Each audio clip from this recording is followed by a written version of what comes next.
Hello, કેમ છો બધા? મજામાં? તો આજનો આપણો લેક્ચર નંબર 6 અને ચેપ્ટર નંબર 1 ઘન અવસ્થા. આગળના લેક્ચરની અંદર આપણે જોયું કે સંવૃત સંકુલિત રચના કે 1 ડાયમેન્શન માંથી 2 ડાયમેન્શન અને 2 ડાયમેન્શન માંથી 3 ડાયમેન્શન અને 3 ડાયમેન્શન ની અંદર ખાસ કરીને આપણે રચના જોઈ SCP અને CCP ને આપણે FCC પણ કહી શકીએ. જો આ બધું બોલું છું ત્યારે જ ખબર પડશે. આગળનો લેક્ચર એકદમ ધ્યાનથી જોયો હશે. જો મિત્રો એકવાર લેક્ચર જોઈએ ના ખબર પડે તો એને ફરીવાર જોવો પડે, ત્યારે જ મેળ આવે, બાકી મેળ આવે નહીં. તો આજના લેક્ચરની આપણે શરૂઆત કરીએ.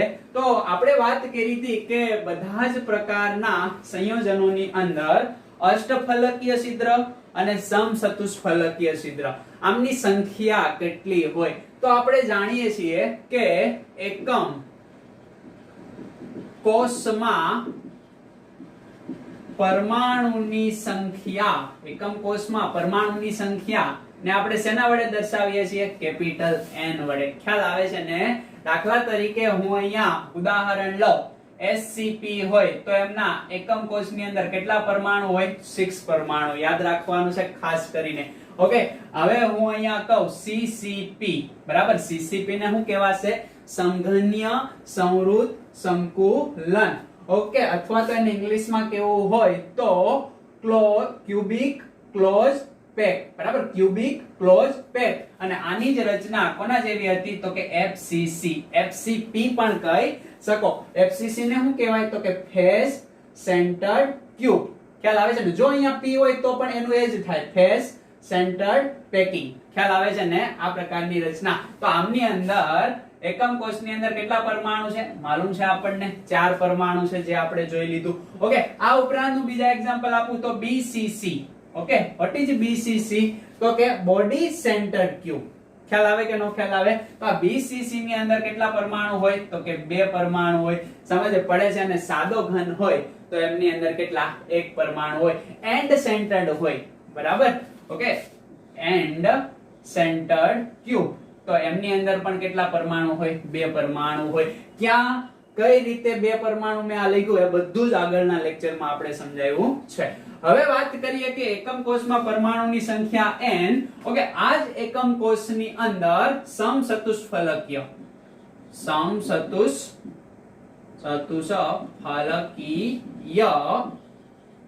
છિદ્રની સંખ્યા કેટલી હોય છે ભાઈ? આના કરતા ડબલ, યાની કે 2n. ખ્યાલ આવે છે ને? આના એકમ કોષની અંદર પરમાણુની ગોઠવણી કરીએ ત્યારે જે આપણને સમચતુષ્ફલકીય છિદ્ર મળે એ કેટલા હોય? આના કરતા ડબલ. તો આ બધાના જ ડબલ કરી શકો ને તમે?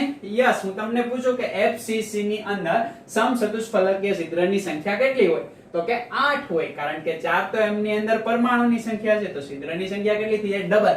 અને જો અહીંયા એવું હોય કે અષ્ટફલકીય છિદ્રની સંખ્યા, તો એ કેટલી હોય? તો કે n ને ઇક્વલ જ હોય. આવું આપણે આગળના લેક્ચરની અંદર જોયું. હવે મારે તમને અહીંયા એ સમજાવવું છે કે સંયોજનની રચના મારે કરવી હોય અથવા તો આ સ્ફટિકની અંદર મારે આયનોને ગોઠવવા હોય તો કયા આયનો ક્યાં હોય? યાની કે આયનીય સ્ફટિક ની અંદર કોને? તો કે ધનાયન અને ઋણાયન ની ગોઠવણી.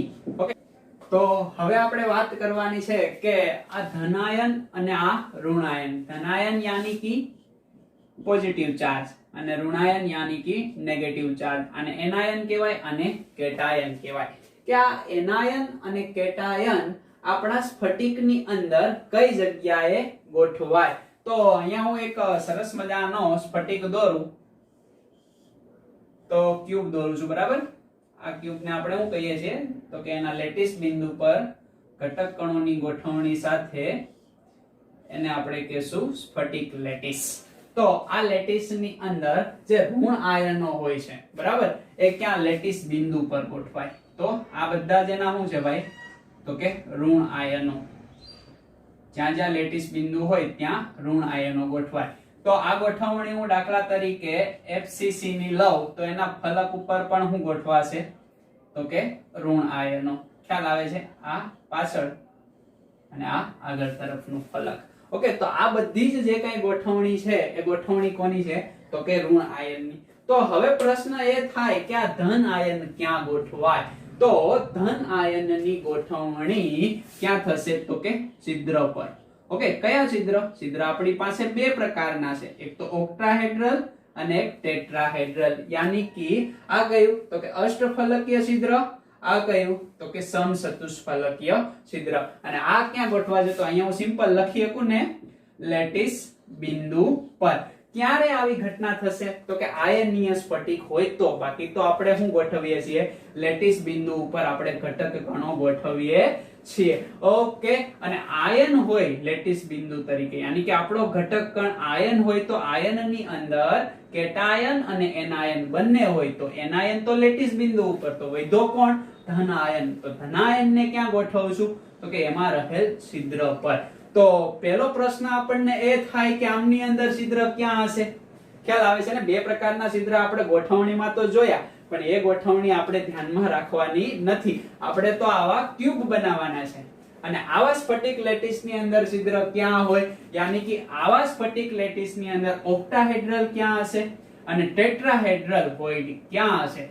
એ આપણે આજના લેક્ચરની અંદર શીખવાનું છે.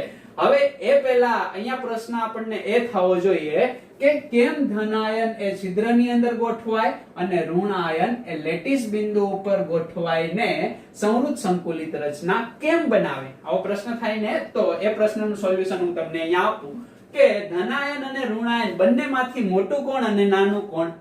તો યસ, જો તમારો જવાબ હોય કે ઋણ આયન છે એ કેવા છે ભાઈ? મોટા છે. કોના કરતા? તો કે ધન આયન કરતા. ધન આયન કેવા છે તો કે નાના છે. ખ્યાલ આવે છે ને? કેમ નાના અને મોટા? તો કે આ ઇલેક્ટ્રોન મેળવે છે. હવે ઇલેક્ટ્રોન મેળવીને એની સાઈઝ કેવી થઈ જાય? તો કે આ આપણો દાખલા તરીકે વાત કરીએ એટમ યાની કે પરમાણુ છે. તો આ ઇલેક્ટ્રોન શું કરે છે? મેળવે છે. આ ઇલેક્ટ્રોન શું કરે છે ભાઈ? તો કે ગુમાવે છે. તો ઇલેક્ટ્રોન ગુમાવીને નાની સાઈઝ થઈ જાય, ઇલેક્ટ્રોન મેળવીને મોટી સાઈઝ થઈ જાય. કોના કરતા? આમના કરતા. તો આ બંને સાપેક્ષમાં આપણો કેટાયન કેવો? નાનો, એનાયન કેવો? મોટો. તો આપણા જે છિદ્ર બને એ છિદ્રની અંદર આ નાનો હોવાથી ક્યાં? એ છિદ્રની અંદર જમા થાય છે. અને આ ક્યાં રહે? તો કે લેટિસ બિંદુની અંદર.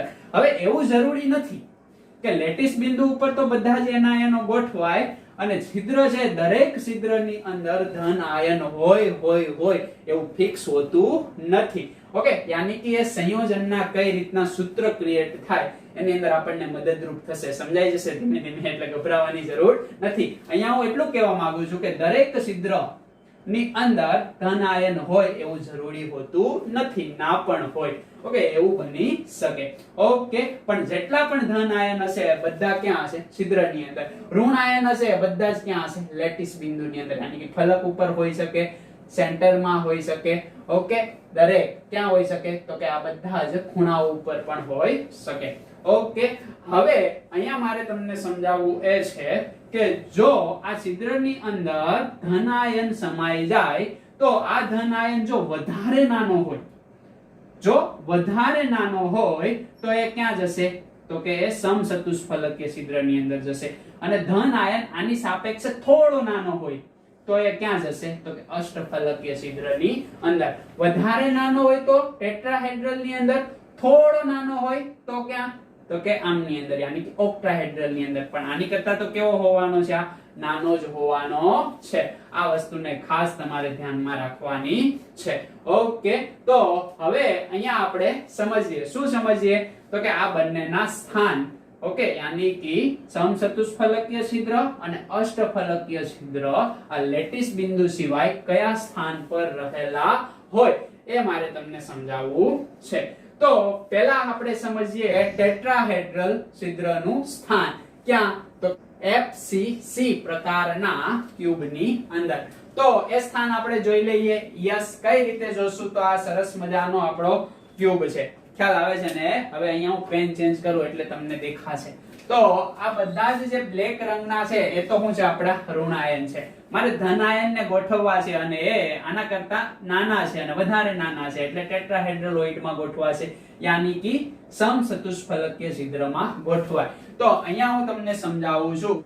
સમચતુષ્ફલકીય છિદ્રની ગોઠવણી યાની કે લોકેશન ઓફ ટેટ્રાહેડ્રલ.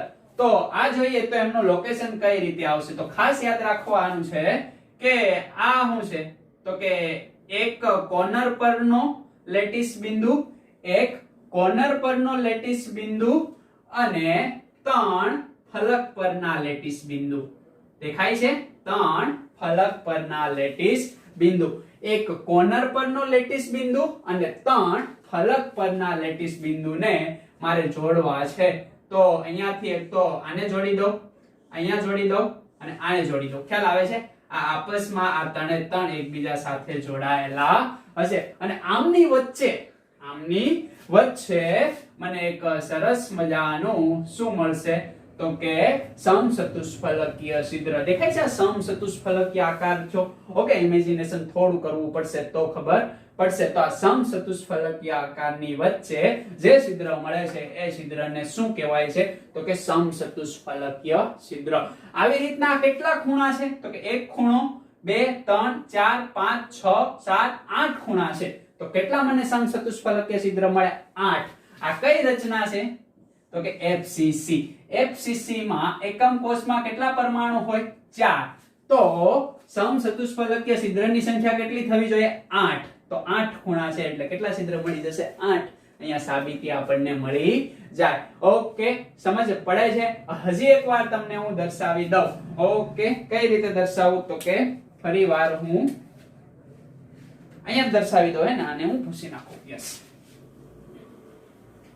ખાસ ધ્યાનથી જોજો. ઓકે, બીજી વાત જો કે એક્ઝામમાં આપણે આવું કંઈ દર્શાવવાનું નથી, માત્ર ડેટા ને યાદ રાખવાના છે. પણ આ તો તમારી સમજૂતી માટે કે હકીકત ક્યાં હોય તો કે અહીંયા જ હોય. કોણ તો કે સમચતુષ્ફલકીય છિદ્ર. ઓકે, તો હવે હું અહીંયા ફરીવાર દર્શાવું છું કઈ રીતે. હવે આ બાજુના ખૂણાને ધ્યાનમાં લઈને હું દર્શાવું છું. પહેલી વાત તો એ કે આ બધાના જ શું છે તો કે ફલક પરના પરમાણુ, બરાબર. આ અહીંયા હશે અને આ પાછળનો, આ આગળનો. ઓકે, અને બધાના ખૂણા ઉપર એક એક શું હશે તો કે લેટિસ બિંદુ રહેલા હશે. હવે આ ખૂણાને મારે ધ્યાનમાં રાખવો હોય તો એક તો આ ખૂણા પરનો ખ્યાલ આવે છે ને, એને આપણે કઈ પેનથી દર્શાવીએ? બ્લુ પેનથી. તો એક ખૂણાનો અને 3 ફલકના. દેખાય છે? આ 3 ફલકના. તો આ ત્રણે ત્રણને જોડીએ એટલે ટેટ્રાહેડ્રલ બનશે. દેખાય છે તમને? કેવું બનશે તો કે ટેટ્રાહેડ્રલ. અને આ ટેટ્રાહેડ્રલની એક્ઝેક્ટ વચ્ચે જે છિદ્ર બને છે એ છિદ્રને શું કહેવાય? સમચતુષ્ફલકીય છિદ્ર. હવે આવો આપણે 8 એ 8 ખૂણા ઉપર અહીંયા દોરવું શક્ય બનશે નહીં, એટલે એક ખૂણા ઉપર સમજ પડે છે. એવી જ રીતના 8 એ 8 ખૂણા ઉપર હશે એટલે ટોટલ સમચતુષ્ફલકીય છિદ્ર આપણને FCC okay face centred cube ની અંદર કેટલા મળશે તો કે 8 મળશે, જે આ સૂત્ર પ્રમાણે આપણે સાબિત કરી શકીએ છીએ. ઓકે, એટલી વસ્તુ આપણને ખ્યાલ આવી જાય છે. હવે આ જે સમચતુષ્ફલકીય છિદ્ર છે એ એક્ઝેક્ટ ક્યાં હશે બધાને જ આપણે દર્શાવવા હોય તો એ વસ્તુને હું અહીંયા બતાવું કે આ એક્ઝેક્ટ હશે ક્યાં. કઈ પેનથી? બ્લેક પેનથી દર્શાવી દઈએ. ચાલો, તો આ જે છિદ્ર છે એ એક્ઝેક્ટ દર્શાવવા હોય તો આ મેં હું દોર્યું ભાઈ તો કે એક સરસ મજાનો ક્યુબ. ઓકે, આ ક્યુબની રચના હું અહીંયા જે રચના દોરું છું એ FCC અથવા તો CCP ની દોરું છું, બરાબર. એ જ ભણવાની છે, બીજી એકે ભણવાની અહીંયા નથી. તો આ જે એક ક્યુબ છે, આ ક્યુબની અંદર આ ખૂણો દેખાય છે તમને? આ ખૂણાથી લઈને આ ખૂણો, આ આગળ તરફનો ખૂણો છે અને આ પાછળ તરફનો ખૂણો છે. તો આ બંનેને હું જોડું. આ બંનેને હું શું કરું છું ભાઈ તો કે જોડું છું. દેખાય છે તમને? આ બંનેને મેં જોઈન્ટ કર્યા. તો આને શું કહેવાય? વિકિરણ. શું કહેવાય? વિકિરણ. તો આ જે છિદ્ર છે એ ક્યાં હશે? તો કે આના વિકિરણ ઉપર. ક્યાં હશે? તો કે ખાસ યાદ રાખવાનું, આના વિકિરણ ઉપર. તો આ ખૂણા ઉપર આના વિકિરણ ઉપર હશે, આ ખૂણા ઉપર અહીંયા હશે. ખ્યાલ આવે છે? એટલે એક વિકિરણ ઉપર કેટલા સમચતુષ્ફલકીય છિદ્ર હશે? 2 છિદ્ર. એક વિકિરણ ઉપર આને શું કહેવાય? વિકિરણ. તો એક વિકિરણ ઉપર કેટલા છિદ્ર હોય? તો કે 2 છિદ્ર. યાદ રાખવાનું છે. અને ટોટલ વિકિરણ કેટલા હોય? આ એક વિકિરણ થયો. ખ્યાલ આવે છે ને? આ રીતના હું આના પાછળનો ભાગ અને આના આગળનો ભાગ હજી એક વિકિરણ દોરી શકું? યસ. કઈ રીતે? તો કે આ રીતે. અને આ વિકિરણ ઉપર આ ખૂણા ઉપરનું એક છિદ્ર અહીંયા આવશે, આ ખૂણા ઉપરનું એક છિદ્ર અહીંયા આવશે. એટલે આ વિકિરણ ઉપર એ કેટલા છિદ્ર થયા? 2. હજી ખૂણા બાકી છે. દેખાય છે તમને? કયા ખૂણા? તો કે આનો પાછળનો ખૂણો. ખ્યાલ આવે છે? આ પાછળનો ખૂણો અને આનો આગળનો ખૂણો. આ બાકી છે ને? ઓકે, આ કવર થઈ ગયા. દેખાય છે? એટલે અહીંયા જે મને કઈ વિકિરણ મળશે એ કેવું મળશે? તો કે કંઈક આવું મળશે. દેખાય છે તમને? અને આ વિકિરણ ઉપર કેટલા છિદ્ર હશે? 2 છિદ્ર હશે. એક છિદ્ર ચાલો અહીંયા હું દોરી દઉં. કઈ પેન થી દોરું? તો કે બ્લુ પેન થી દોરી દઉં. એક છિદ્ર અહીંયા, એક છિદ્ર અહીંયા. ચાલો હજી એક વિકિરણ બનશે કે? યસ. ક્યાં બનશે? તો કે આ આગળનો ખૂણો અને આ પાછળનો ખૂણો. દેખાય છે તમને કે નથી દેખાતો? આગળનો ખૂણો, આ પાછળનો ખૂણો. અને અહીંયા જે વિકિરણ બનશે એ આ પ્રકારનો હશે.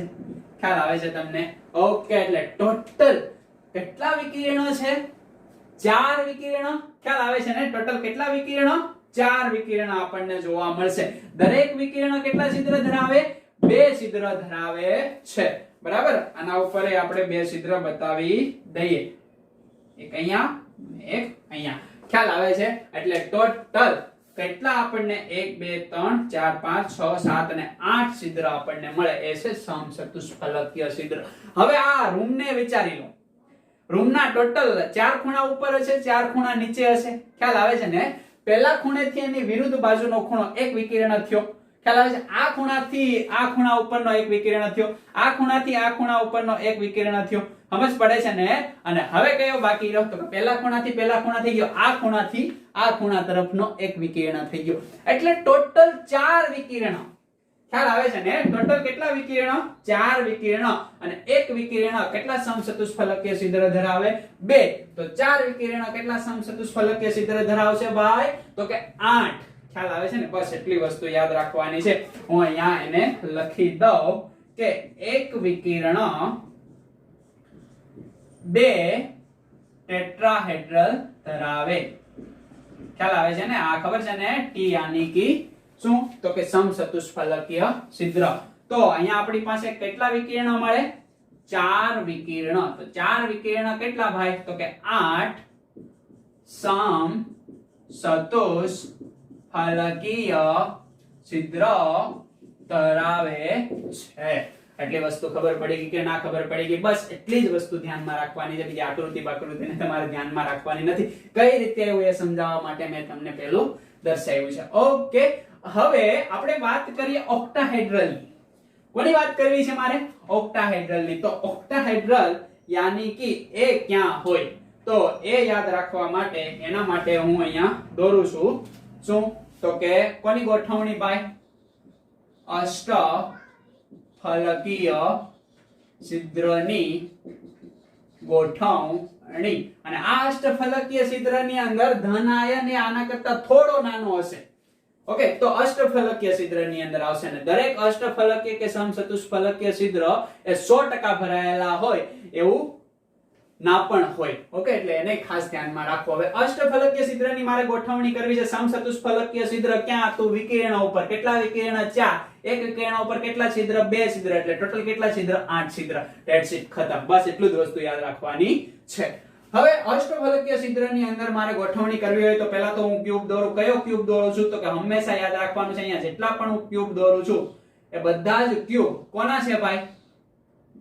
તો કે FCC ના, યાની કે ફેસ સેન્ટર્ડ ક્યુબ ના છે. ખ્યાલ આવે છે ને? આ સરસ મજાનો FCC ની રચના છે, બીજા એકેમાં આપણે જોવાનું નથી. ઓકે, તો આની અંદર મારે અષ્ટફલકીય છિદ્રની ગોઠવણી તમને સમજાવવી છે, તો હંમેશા યાદ રાખવાનું છે, બીજી એક પણ રામાયણમાં પડવાનું નથી. બુકની અંદર સરસ મજાની આકૃતિ આપેલી છે 3 ડાયમેન્શન ની અંદર, અહીંયા એ દોરવી શક્ય છે નહીં, છતાં પણ હું તમને અહીંયા બતાવું કે આ જે અક્ષ છે દેખાય છે, આ અક્ષ.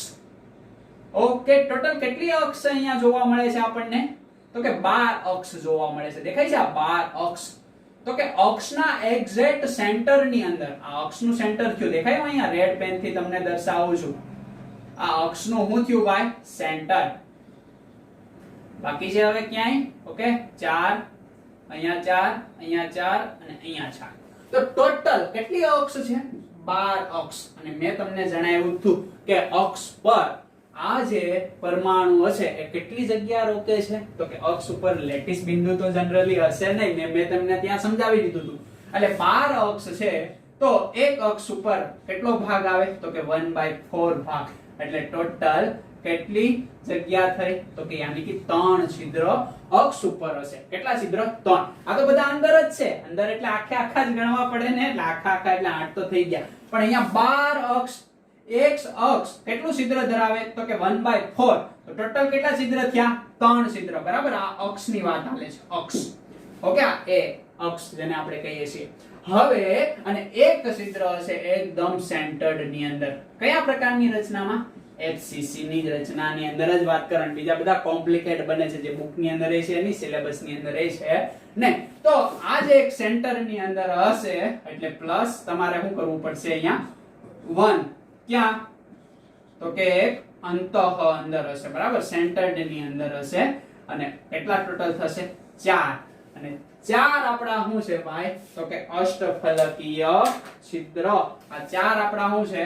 તો કે અષ્ટફલકીય છિદ્ર.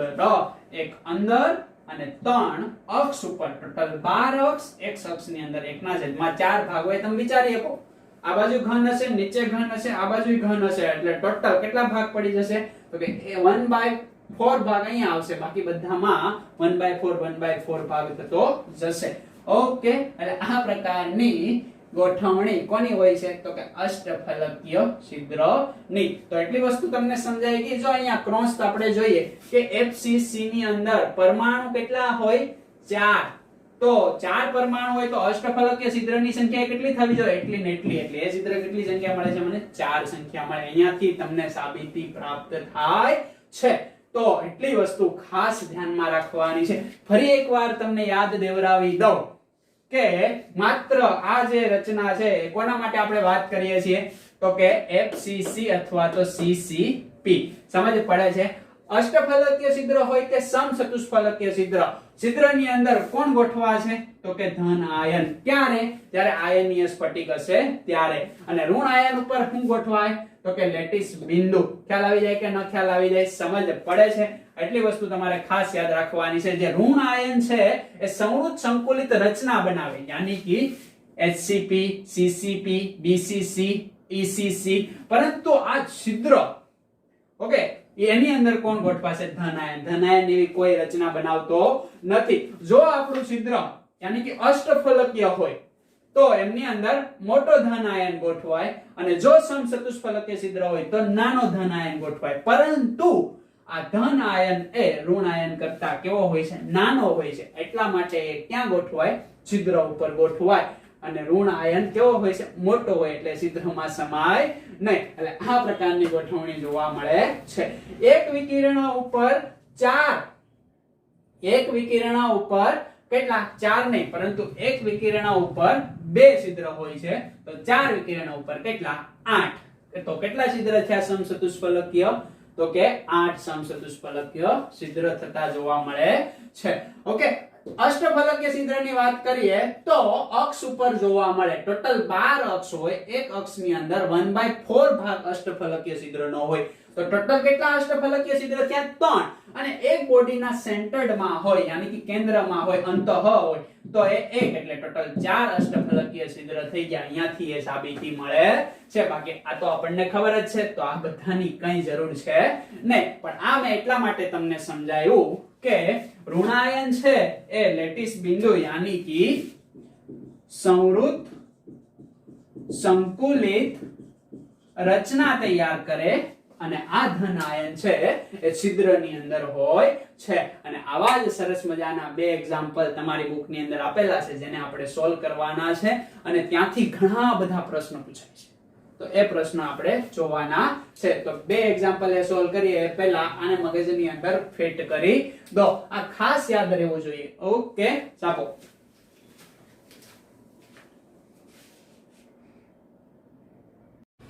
તો હવે આપણે જોઈએ બુક ની અંદર આપેલા છે કોયડાઓ બરાબર આ કોયડા આગળની જે થિયરી આપણે ભણ્યા જો એ અન્ડરસ્ટેન્ડ થઈ હશે તો સરસ મજાનો જવાબ આવી જશે અને આવા કોયડા એક્ઝામ ની અંદર વારંવાર પૂછાતા હોય તો જોઈએ એક સંયોજન છે કેવું સંયોજન છે તો કે x અને y પ્રકારનું આ XY પ્રકારનું સંયોજન છે નીચે રકમ દેખાય છે ને તમને એમની અંદર y છે એ અહીંયા કઈ દીધું છે ધન આયન છે અને x છે એ ઋણ આયન છે આવું પણ અહીંયા કહી દીધું છે આ ઉપરાંત માહિતી આપણને આપી છે શું માહિતી આપી છે કે આ જે x જે છે એ શું બનાવે છે તો કે CCP બનાવે છે યાની કે x એ લેટિસ બિંદુથી જોડાઈને CCP બનાવે છે અને જે આ y છે એ y શું કરે છે ભાઈ તો કે એ રકમની અંદર આપ્યું છે કે એ અષ્ટફલકીય છિદ્ર રોકે છે બરાબર એ અષ્ટફલકીય છિદ્ર રોકે છે અથવા તો એને અષ્ટફલકીય છિદ્ર કહી દીધું તો આ બંનેની અંદર આપણે સંખ્યા ગોતવાની છે ભાઈ CCP હોય તો એમની અંદર એકમ કોષની અંદર કેટલા પરમાણુ હોય તો મને અહીંયા n જણાવી દો તો કે અહીંયા CCP ની અંદર n CCP એટલે ખબર છે ને શું તો કે ક્યુબ ક્લોઝ પેક અથવા તો ક્યુબિક ક્લોઝ પેક અથવા સમઘન્ય સંવૃત સંકુલન અને આ CCP ને FCC પણ તમે કહી શકો તો એમની અંદર ટોટલ 4 પરમાણુ હોય ખ્યાલ આવે છે ને ફલક ઉપર 3 અને એક ક્યાં હશે તો કે એના બધા જ ખૂણાઓ ઉપરનો એક એટલે n 4 થયા તો અહીંયા x કેટલા થઈ ગયા સીધી રીતે ભાઈ x થયા આપડા 4 હવે વાત કરું છું y ની તો y એ પોઝિટિવ ચાર્જ અને પોઝિટિવ ચાર્જ ની અંદર તો છિદ્ર જ હોય કયા છિદ્ર રોકે છે અષ્ટફલકીય છિદ્ર તો n 4 હોય તો અષ્ટફલકીય છિદ્ર n બરાબર n જ હોય ને એટલે આ પણ કેટલા હશે 4 તો અહીંયા આપણને શું મળ્યું ભાઈ 4 જેમ 4 તો આને 4 4 ને કેન્સલ કરી દઈએ એટલે x1 અને y1 આ આપણું શું થઈ ગયું સંયોજનનું સૂત્ર આવું સૂત્ર આવડી જાય કે ન આવડી જાય એકદમ સિમ્પલ આ દાખલા આવડી જાય ને ઓકે અહીંયા તો તમને નેગેટિવ ચાર્જ અને પોઝિટિવ ચાર્જ આપી દીધા જો ના આપ્યો તો પણ ખબર પડી જાય કેમ તો કે છિદ્ર ક્યાં હોય પોઝિટિવ ચાર્જ રોકે ઓકે અને આ SCP CCP BCC SCP આ બધી જ રચના શું ધરાવે છે તો કે લેટિસ બિંદુ યાની કે સંવૃત સંકુલિત રચના ધરાવે છે માઈનસ ચાર્જ હોય છે સમજ પડે છે ઓકે બીજો જ કોયડો જોવો તો એના જેવો જ છે ઓકે એક બે તત્વ A અને B બનાવે છે હું તો કે સંયોજન AB બનાવે તો સંયોજન AB નું આપણે સૂત્ર ફોર્મ કરવાનું છે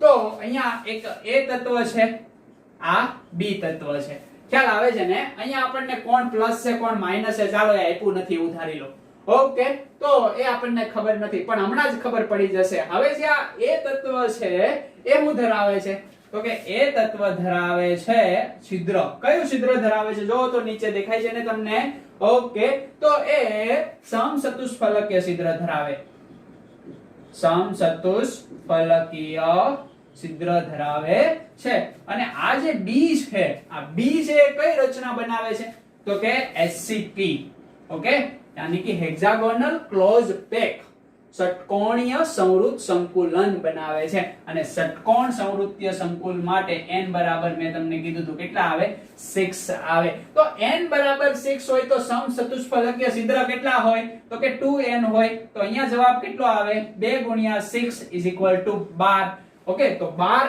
A હોય અને B કેટલા હોય 6 હોય તો કે નહીં હજી રકમમાં કંઈક આપ્યું છે શું તો કે આ A છે સમચતુષ્ફલકીય છિદ્રનો કેટલો ભાગ ધરાવે છે તો કે એ ભાગ ધરાવે છે ક્યાં તો કે 2/3 ભાગ ધરાવે યાની કે 2/3 ભાગ ધરાવે છે ખ્યાલ આવે છે ને હવે આની કેલ્ક્યુલેશન કરીએ જો તો કે અહીંયા 3 અહીંયા 4 એટલે ટોટલ કેટલા થયા તો કે 8. તો 8 આપણા સમચતુષ્ફલકીય છિદ્ર થયા અને આપણા SCP ની અંદર પરમાણુ કેટલા થયા 6 પરમાણુ થયા. તો કે 8:6 a જેમ b કરશું ને. ઓકે, તો અહીંયા કેટલા આવે 2 * 4, અહીંયા કેટલા આવે 3 * 2. આ રીતે કેલ્ક્યુલેશન કરી શકીએ ને. તો 2 2 કેન્સલ એટલે a 4 અને b કેટલા છે ભાઈ તો કે b આપણી પાસે છે 3. આ પ્રકારનું સંયોજન આપણું બને છે. આપણને હવે માલુમ પડી જાય કે સમચતુષ્ફલકીય છિદ્ર યાની કે એ શું હોય તો કે પોઝિટિવ ચાર્જ અને આ જે લેટિસ બિંદુ હોય એ શું હોય તો કે નેગેટિવ ચાર્જ. અહીંયા આપણને એ પણ માલુમ પડે કે બધા જ છિદ્ર ભરાતા નથી અને ભરાય ખરી પણ અને ના પણ ભરાય. એટલે અહીંયા આપણને બુકમાં કીધું છે કે 2/3 ભાગ જ છિદ્ર રોકે છે. ઓકે, બાકીના ખાલી રહે છે. તો હોઈ શકે ખાલી. ઓકે, તો કેટલું ખાલી રહે છે કેટલું ભરાય છે નેક્સ્ટ લેક્ચરમાં આપણે એ જોવાનું છે. ઓકે, તો એટલી વસ્તુ તમને ખબર પડી જાય છે. તો આપણું સંયોજન આ પ્રકારનું મળી ગયું. એમની અંદર a શું છે તો કે 4 અને b એ શું આવશે તો કે 3 આપણો જવાબ આવશે. ઓકે, અહીંયા શું થશે તો કે હવે આનો ભાગ નહીં હાલે, અહીંયા તો x y આવશે. સમજ પડે? અહીંયા માઈનસ અને પ્લસ આપી દીધો, અહીંયા નહોતું આપ્યું તો પણ ખબર પડી ગઈ ને. એટલે આ રીતે આમની ગોઠવણી હોય છે. ખ્યાલ આવી જાય કે ન ખ્યાલ આવી જાય? આ રીતે ઘણીવાર એવું હોય છે કે ધન આયનને આગળ લખીએ છીએ અને ઋણ આયનને પાછળ લખીએ છીએ. તો આને yx પણ લખી શકાય. ઓકે, જે તમારી વિકલ્પોની અંદર આપ્યું હોય એ આપવાનું. અને આવું આપ્યું હોય તોય વાંધો. અહીંયા તો એક એક જ છે એટલે કોઈ પ્રશ્ન છે નહીં. અને અહીંયા તો એ આગળ જ છે અને b પાછળ છે. ઓકે, તો આ રીતે આપણે અઢળક કોયડાઓ પૂછાઈ શકે. તો આ રીતે આપણને સોલ્વ કરતા આવડવું જોઈએ. સિમ્પલ એક જ વસ્તુ યાદ રાખવાની, પરમાણુની સંખ્યા n. ખ્યાલ આવે? સમચતુષ્ફલકીય છિદ્ર 2n. ઓકે, આ પરમાણુની સંખ્યા, આ કોની સંખ્યા સમચતુષ્ફલકીયની સંખ્યા, અને ઓક્ટાહેડ્રલ યાની કે અષ્ટફલકીય છિદ્ર હોય તો એની સંખ્યા n. ઓકે, તો n તો તમને મેળવતા આવડે જ. ઓકે, n આવડે ને ગુણ્યા 2 કરો એટલે તમને છિદ્ર મળે. ઓકે, અને એટલા ને એટલા રાખો તો તમને ઓક્ટાહેડ્રલ છિદ્ર મળી જાય. ખ્યાલ આવી જાય કે ન ખ્યાલ આવી જાય? બસ એટલો કન્સેપ્ટ અહીંયા જોવા મળે. હવે આખો પરમાણુ હશે.